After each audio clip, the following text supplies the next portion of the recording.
First, just briefly, what this week's been like for you so far. It's been, long nights. Just trying to put a good plan together. So it's a role that I've done for 8 years before, so it's very comfortable in that respect. But different role than I've been in. So it's been fun. I've been communicating a ton with George, and just learning more and more about the different coaches and working together in a different seat around the table. And it's been fun, though. We've enjoyed it. And then the changes at the quarterback position, what's that been like this week? Yeah, that's on top of everything. Sometimes you forget about that when you're putting a plan together. Unfortunately, for us, we got 3 young guys that are pretty much inexperienced. I mean, you can say whatever you want. Austin's played a little bit, and he did a decent job. But each one brings a different thing to the table.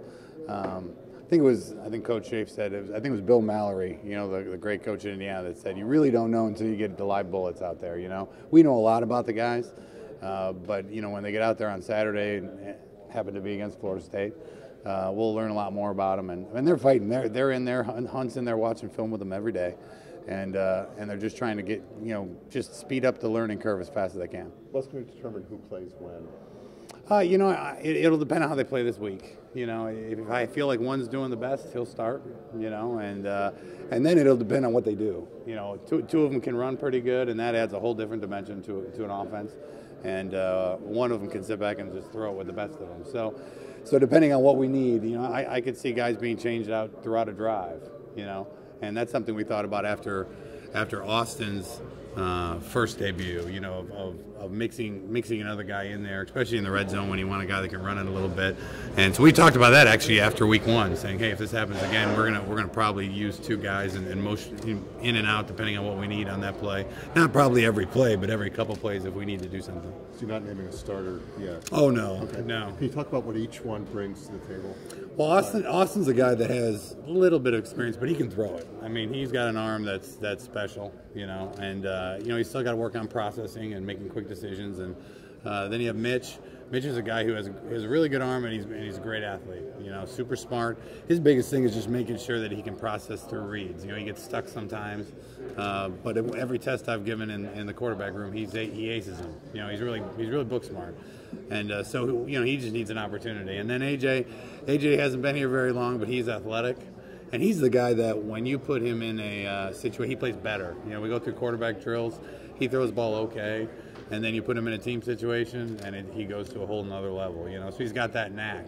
So that's that's going to help him when he gets his shot, because that's the stage he likes to play on. Can you talk about Terrell and how he's helping out?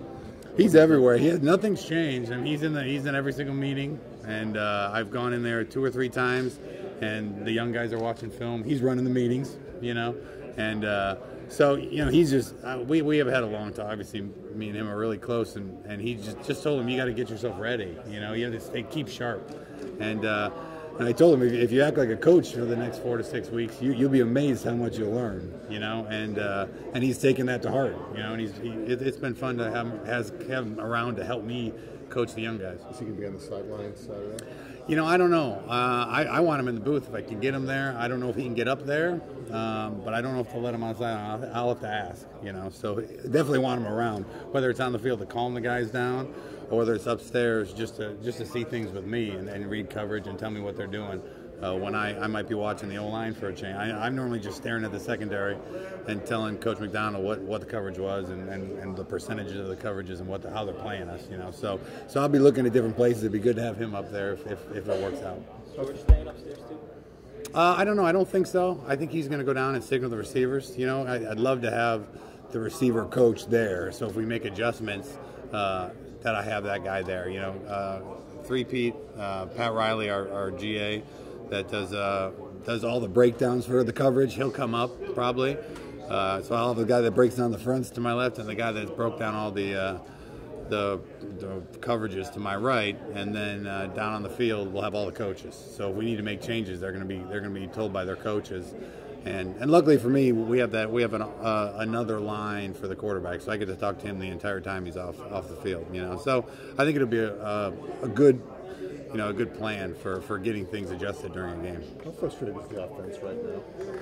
We're just not. We're frustrated with ourselves. We're just not executing well. And I don't think, especially with Terrell, we haven't run. We haven't run a bunch of plays into bad looks or stuff like that. We're just not executing at the level we need to. Sometimes you have a young guy like what's probably I know what's going to happen this weekend. We're going to run a play we shouldn't be running. We should check out of that one. Well, he's going to hand it into the teeth probably. Where Hunt's done a good job of getting us into good run plays. So we just got to continue focusing on us because that's where we're at right now.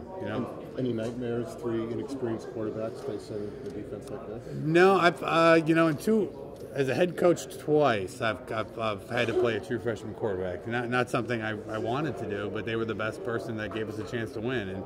And having done it twice, you have to go about it differently. You got to game plan differently. You got to understand. You got to communicate with them and figure out what they know, what they don't know. When they're lying, when they say I got it, coach, because they always say they got it. They never want to tell you they don't know it. So you just try to get a feel for it and put them in the best situation to make plays. But you probably didn't play a team like Florida State either. No, well, it was Division III. We did play the number 2 team in the country. They beat us pretty good in that year. But it's likeness, and they're all 18 to 22-year-old guys. So yeah, hopefully, having actually experienced it before, some of the things we did before, I know I won't do this week.